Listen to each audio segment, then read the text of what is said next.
Hi there, and welcome to another success story. Today I've got Adam with me, and I'm going to start with the question I ask every single guest. Adam, why did you become carnivore? Good morning. Thanks for having me. So basically, I started carnivore. Well, before I started carnivore, I started keto. I met a man called Richard Smith who calls himself a keto pro, and I'd seen what he'd done to other people.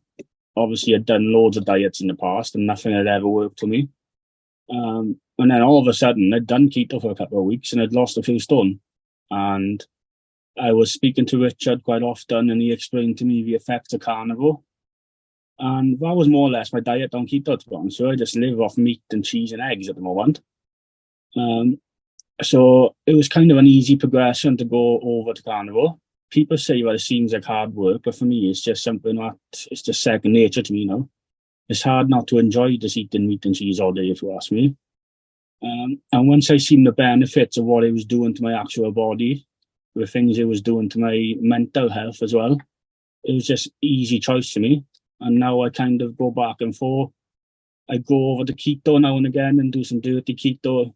But I find once I've been off carnivore for a couple of weeks, it's kind of a case of I can feel the old habits creeping back in, and then I go back to carnivore for a couple of weeks on.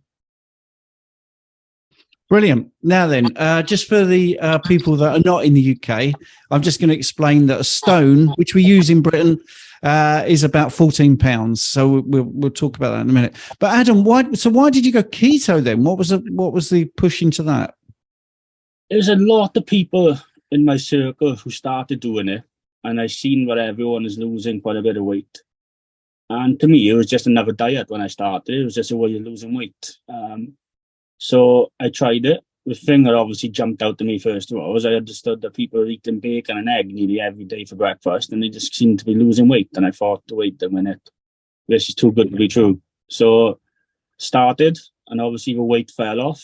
But then, like I explained too, things just started getting better everywhere. It wasn't so much about the weight loss anymore. It was about how I was feeling. My body just changed, to be honest with you, and everything just started getting 100 times better.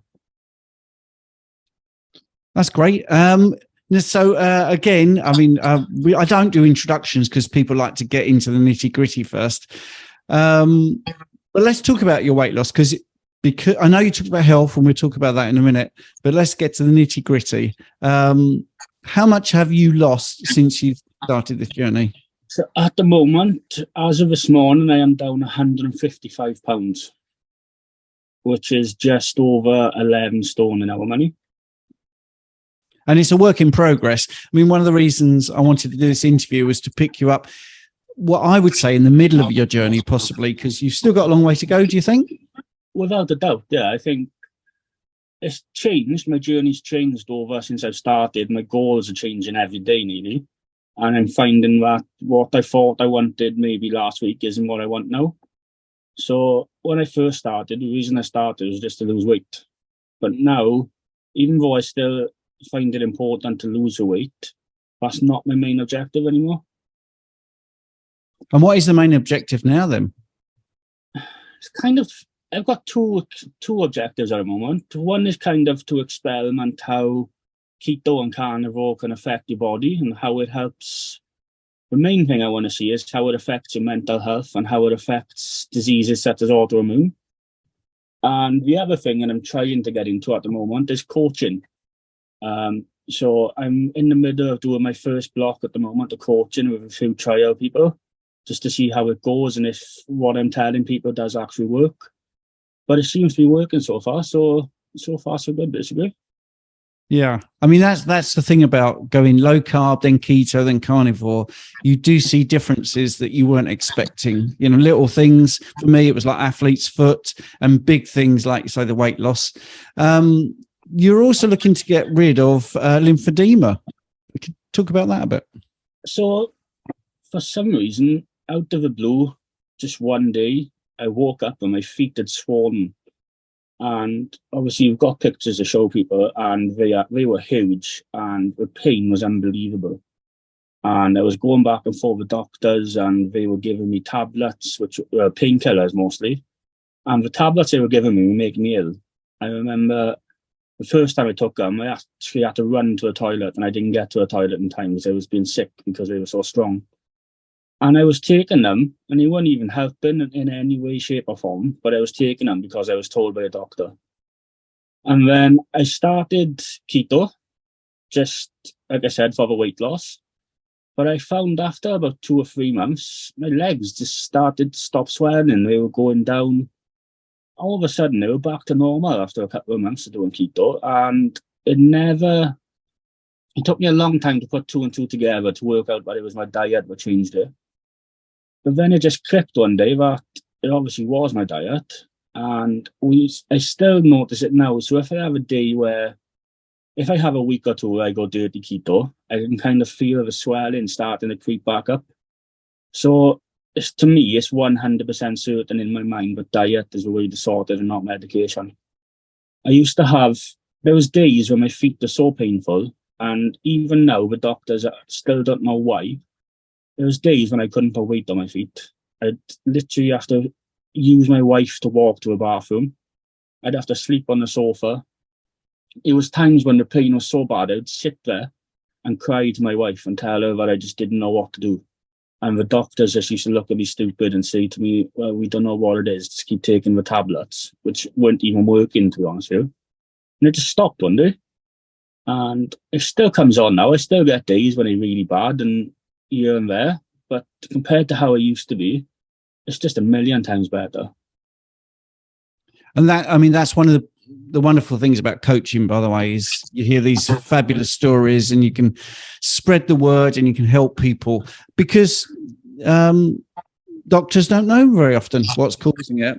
But when you change your diet and it gets better, the only conclusion you can come to is that it's the diet is causing the problem and the diet being changed is fixing it. And you also mentioned about your skin, actually. So what about your skin? My skin, to be honest with you, until I started doing keto and started taking before and after photos, I never noticed. And then last week, I looked at a photo of me from before I'd lost my weight, and I looked like a zombie. My eyes just looked like I was a dead person, if I'm totally honest with you. I know it sounds a bit extreme. My skin was pale and blotchy. If you'd looked at me, you'd think that I'd had a serious illness, but obviously I didn't really. And then he put it next door to a photo of me now, and the difference, it looks like a photo of someone dead next door to someone alive, if I'm totally honest with you, if you ask me. So obviously I put that down to being carnivore, being keto. I believe that the amount of collagen that I eat in my diet, that we get a lot of from meat, is the main cause of helping the skin, basically.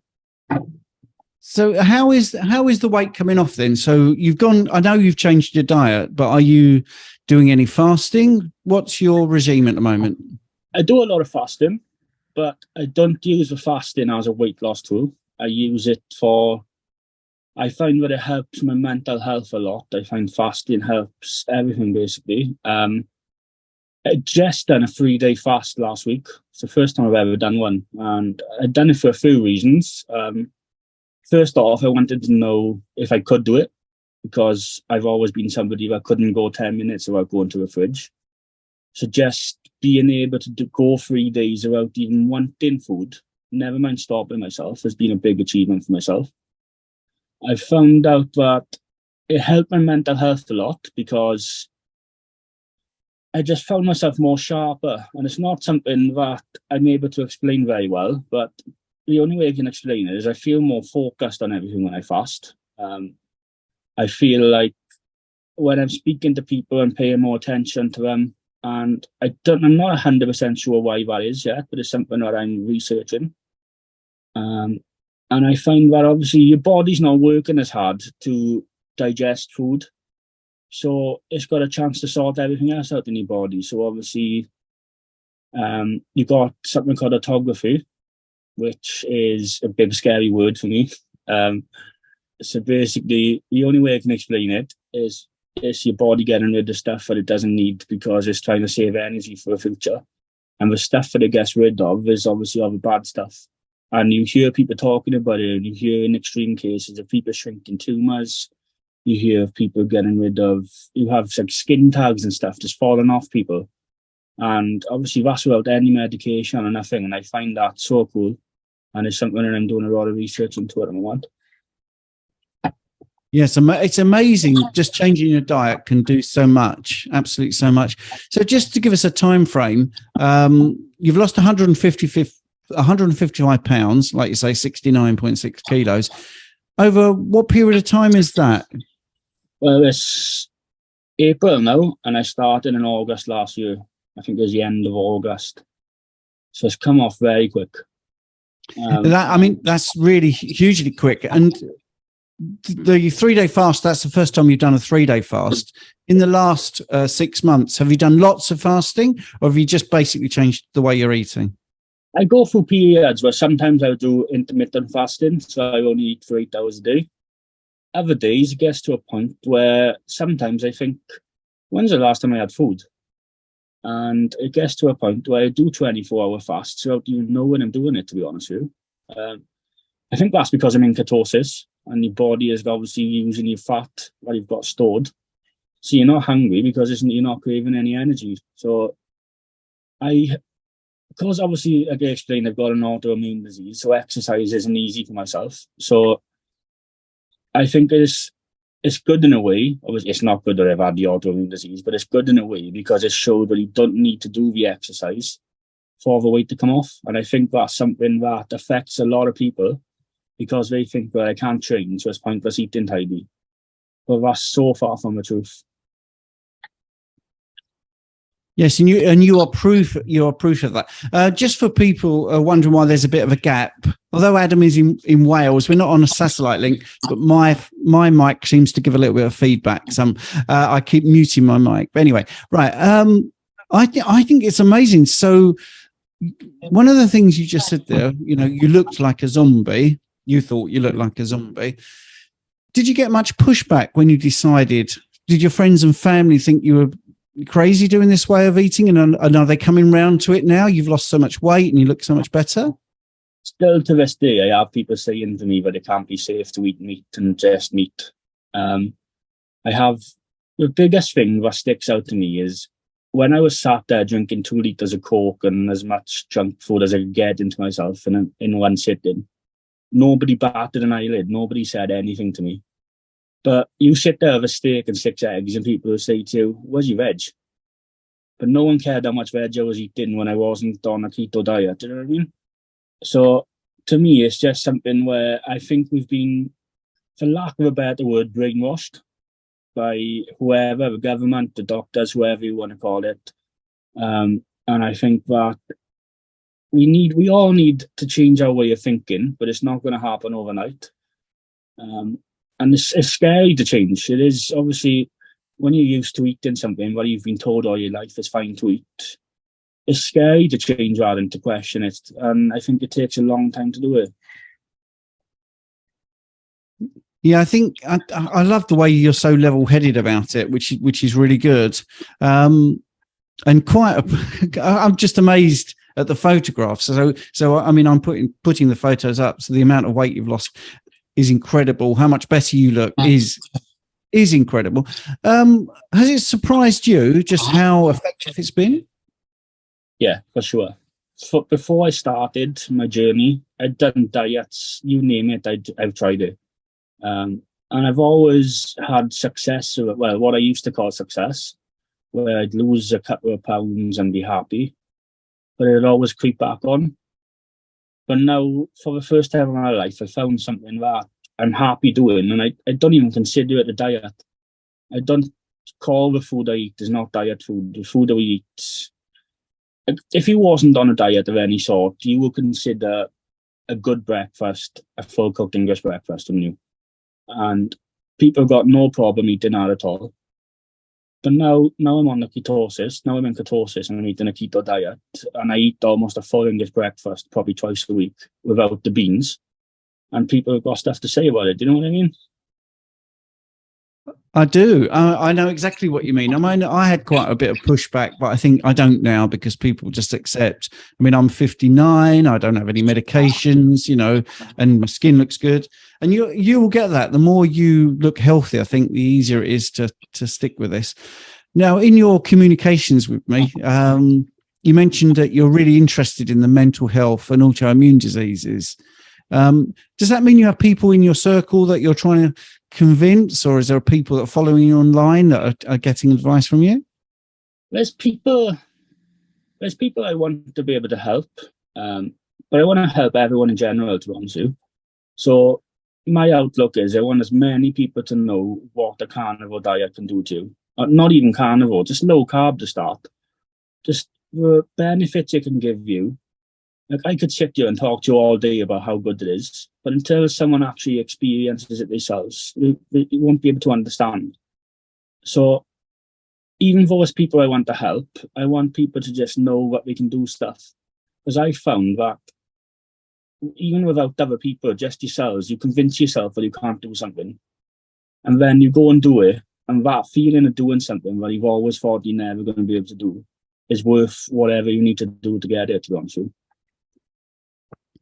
And are you getting any pushback from your doctor, or is there anyone around still telling you this is a bad thing? So, because of my autoimmune disease, I have to go and see the doctors. I have to go to a hospital to see a specialist once a month, or once every couple of months now, to basically have blood tests, and I have breathing tests and everything. So my lung function tests 4 months ago showed that my lungs were only working 64%. As of last month, they've gone up to 93%. However, after those tests, and I sat down with a specialist, obviously the name specialist makes you think that these people know a lot about their subjects, which they do, but I think they lack common sense. So a lady, the doctor, basically sat down and said to me, "Well done on losing all this weight. How have you done it?" So I explained to him. And they more or less, in no uncertain terms, told me I needed to stop because it was bad for me. So obviously when I asked how, she just looked at me stupid and said, "Well, it's no good for cholesterol." She said, "It's not sustainable." But then when you try and offer examples of people who have been doing it for 9-10 years plus, they just don't want to know. And I don't think they do it to be argumentative. I think they do it because they've been trained that that's what they should tell you. And I think the training is outdated, and it's all based on research, especially the cholesterol side of things. Is research from at least the 80s or 90s. And it's so outdated, and I think it's causing a lot more problems than it helps, to be honest with you. Yeah, I mean, this is the story. You are now telling me the story I hear. Well, I've heard over 500 times in the last 3 years, where you go to the doctor. I mean, the lung function test alone, like a 60% up to 90%, something's going right. Losing 155 pounds, looking better. Surely, doctors have got to go, "Hey, you may be onto something here. I need to look into this." But they don't. They just tell you flat out to stop. I think the doctors, from what I understand, in their medical training, the amount of training they get on nutrition is basically nothing. I heard a podcast the other day where there was a man who used to be a doctor who went to find his medical journals up in his attic. He was in America, mind you, and he'd forgotten everything, basically. Everything he'd learnt about nutrition, he'd forgotten in the 30 years he'd been a doctor. So the fact that he's able to forget something he's learned obviously means that it's not refreshed. There's no training given, no just like touch-ups on stuff they need to know to tell people. So my question is, if he's been a doctor for 30 years, it doesn't matter how many lives he saved, how much bad advice is that man giving people if he doesn't remember the stuff he's learned? Yeah, I think the continuing professional development of doctors is nothing to do with nutrition. It is all about allopathic, basically medications. So it is frustrating. But I think I'd rather just go more basic, what you said, common sense. And if someone's coming in and their health is improving, yours is dramatic. Dramatic. People can see from the pictures that you could look at your pictures and go, right, well, whatever this guy is doing is certainly much better than what he was doing before. And then when you get the data, like the lung function test, which backs up this, And the sustainability thing, which comes up every so often, you're right. I mean, I've got people 20 years carnivore, 15 years carnivore. And what is sustainable? Is it sustainable to eat a rubbish diet and continually to be overweight and ill? I mean, that's not sustainable, because yeah. If I was to go and speak to a doctor now and say that I haven't changed my diet, I'm still 34 stone in weight, it seems to me like they would be a lot happier because I'm doing what they've said, even though I wouldn't be in as good a condition as I am now. And the whole sustainable thing, I used to question that when I first started because everybody used to bring it up so often. I used to think, well, it must be true. But like I mentioned, the guy earlier, Richard Smith, who has basically helped me massively on my journey, he's been doing it for over 9 years now. He's a champion he does bodybuilding, he's a champion. And he just proved to everybody that stuff that you're told you can't do on a keto diet can be done. And I find that people like him are what we need to get this advice out to people, basically. You need people to do stuff that people say that he shouldn't do just to see that it works, if that makes sense too. Yes, and I mean, there's hundreds of thousands of people out there online now that are doing this, and the results are there. So, Rick, is it Richard Smith? You said, yeah. Now, how did you encounter him? Was that a social media or something in person? Believe it or not, he's actually got a shop where he sells. He makes his own supplements like electrolytes, and he's making bread now, I believe. I popped in to see him one day. Oh, we had a Zoom first, actually. And he's got a good weighing machine in his shop. That's why I go there so often, to be totally honest with you. It's one of the in-body machines, and it tells you how much of your weight is muscle and how much is fat, and etc. And it's just, he started talking. When I heard him talking, you could just tell he knew what he was talking about. And it just, from there, basically, when you've got someone, I find trying to push your views on to people just makes them not listen. But if you just talk and tell the truth, people are more inclined to listen to you. And he's an advocate of carnivore, is he, or just low carb? Richard's carnivore himself. He does a lot of... He makes a lot of his own supplements. He makes brownie bars, electrolytes. His electrolytes are the best I've ever tasted, to be honest with you. But he also does stuff like, he does coaching for people, not coaching as such, but he'll speak to people who have got problems, and he would do his best to help them, basically. He's been doing it for years and years and years. But I think because the carnivore movement is starting to pick up a bit of traction now, I think people are starting to realise that what he's saying is true, basically. Well, you're proof positive, aren't you? And I think that's the thing. So for people watching in the UK, I mean, I have a lot of people in the States and Canada and Australia and Germany and all over the world, but I do have a fair few in the UK. That's very interesting to know. There's somebody down in Wales there that's making supplements. So I'm going to look Richard Smith up and see if I can get some more details for everybody, because that name has not come up before, but I definitely am open to new people to talk about this way of eating. So thanks for that, Adam. That was really great. So looking forward then, what do you see happening in, say, the next 6 months? Have you got more weight to lose? What's your goals? I'm not giving myself a number anymore. This month I haven't lost much weight at all. But then I take my measurements quite often, and even though my weight has only changed by a few pounds this month, I've lost 3 inches on my stomach. So it just goes to show the weighing scales ain't, as much as the scales are good indicators of how well you're doing, they're not the be all and end all. Which when I first started, I never realised how much they could be bad for you, in the sense of you could look at the scales and think to yourself you haven't lost much weight, whereas, like I said, the inches could be falling off you. Before my journey started, I would have been seeing I'd only lost a couple of pounds and given up. First thing I would have done, I would have gone to a fridge and just found the first thing I could eat. But now it's a case of I don't care, because I know the food that I'm eating is doing its job on the inside. And the healing side of things is much more important to me at the moment than the actual weight loss, to be honest with you. Not to say that I don't want to lose more weight, because that is on my list, but it's just moved down a few places now. Yeah, I mean that's something I tend to really try to focus on. Don't look at the scale. Look at your body composition. Measuring your waist is about the best thing you can do, because I hear this time and time again where people get stuck on the weight. But I look at them and I say, "You look better. Are your clothes looser?" And they're like, "Yeah, well, my pants don't fit anymore. I've got to get a smaller belt." And I think that's a really key thing, actually, not to talk about weight. Although in saying that, that's why people will click on this, because 155 pounds coming off is a big deal. So it is. It's huge. Because when I first started, that's what motivated me the most, was seeing the numbers dropping every week.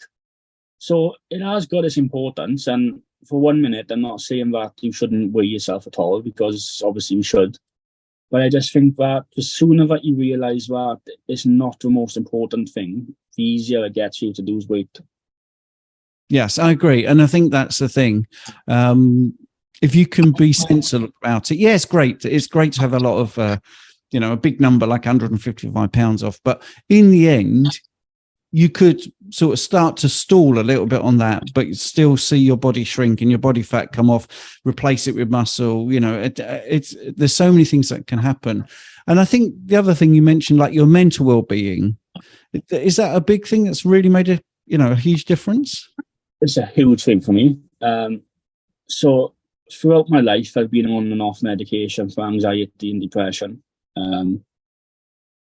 And even though I used to take the tablets and they used to work to an extent, they never really worked to the extent I wanted them to work to. But I found that since I've been in ketosis, I can tell the difference. For example, if I get knocked out of ketosis by eating something I shouldn't one day, I know straight away, just because of my mental well-being. It's to a point where at my biggest, I used to think to myself, well, I can't go shopping, or I can't go out of the house in case someone looks at me. Even though no one ever did look at me and no one ever said anything to me, I just felt like as soon as I stepped out my front door, everybody was going to be watching me. And now it's a case of I don't care. People can stare as much as they want now, and it just doesn't bother me at all. It still hits me now and again. Like the anxiety side of things is a big thing for me sometimes, but it's to a point now where it's manageable and I can cope with it without taking any medication. And I understand now, but it's not the end of the world for me, that things are going to get better in a couple of days. And just trust the process, basically. Just keep eating healthy, keep looking after yourself, and it'll come in the end. Have you found, when you said eat healthy, have you found that your palate has changed? What did you start eating? What do you eat now? 1,000,000%. I think since I've cut sugar out, everything just tastes so much better. It's like a steak. A steak now, a juicy steak at the moment is better than sugar, if you ask me, in my opinion. I eat cheese is probably my main thing at the moment. I eat so much cheese, it's unbelievable.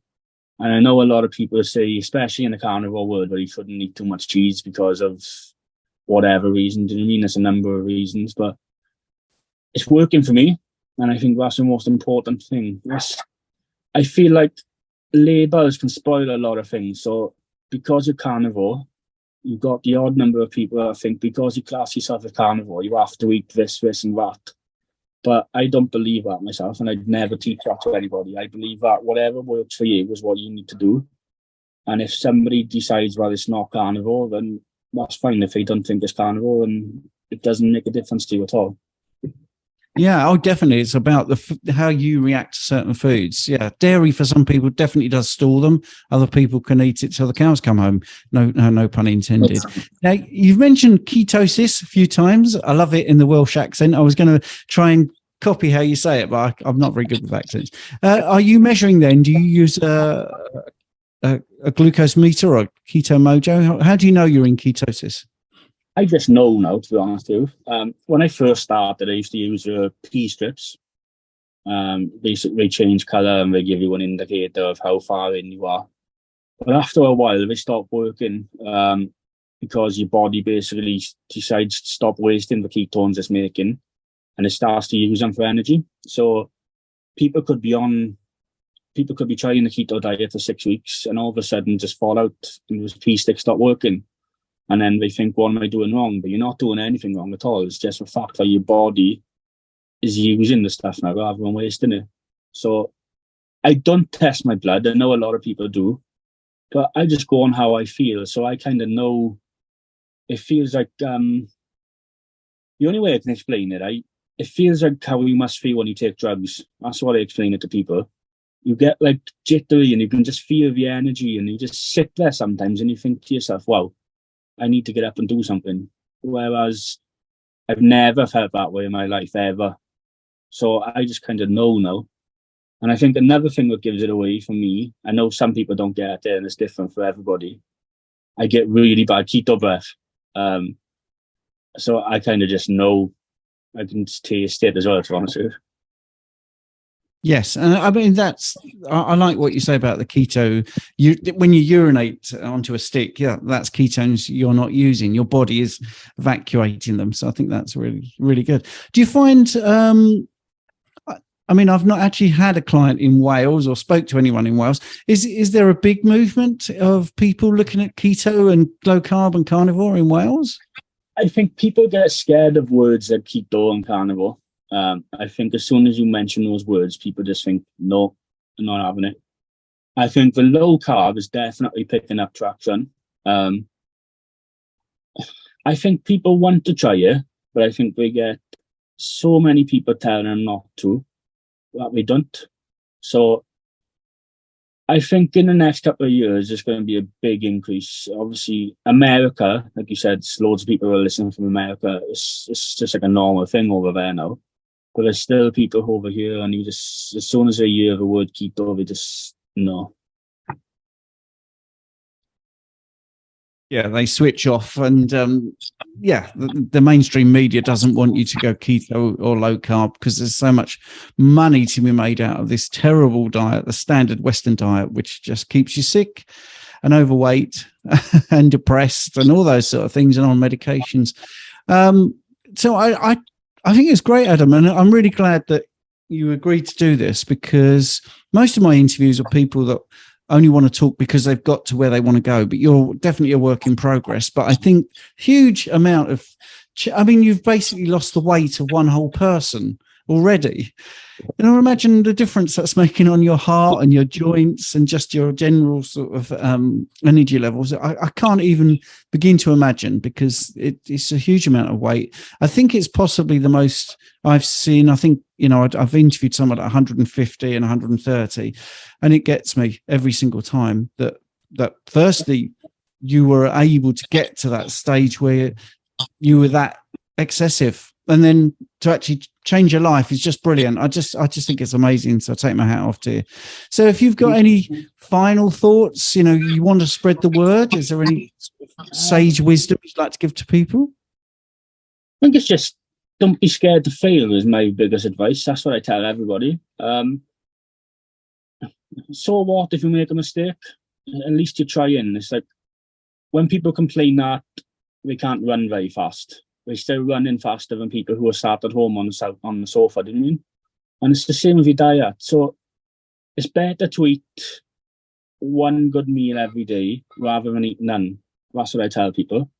So just because you feel that you can't give everything up, that's fine. Don't give everything up at first. Give up one thing a week, one thing a month if that's what you want to do. But just keep trying and fail as many times as you need to until it just becomes second nature to you one day and you just won't even know. I've got to unmute myself there. That's brilliant. That's brilliant advice. So what was your transition? Was you just one of those that jumped all in once you decided? I did, but just by accident, to be honest with you.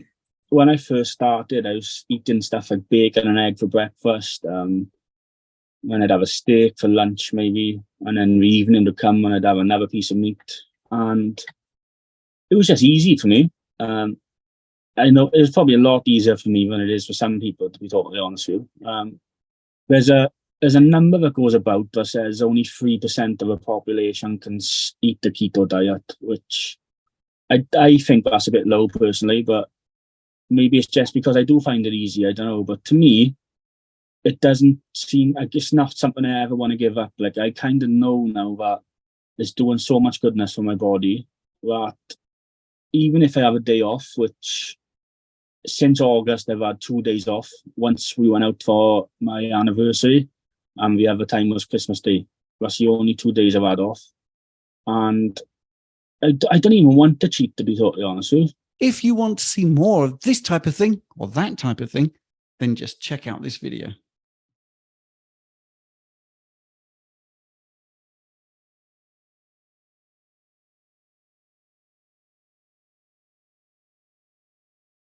This one. Just click it. You can subscribe if you want, but this video is really good.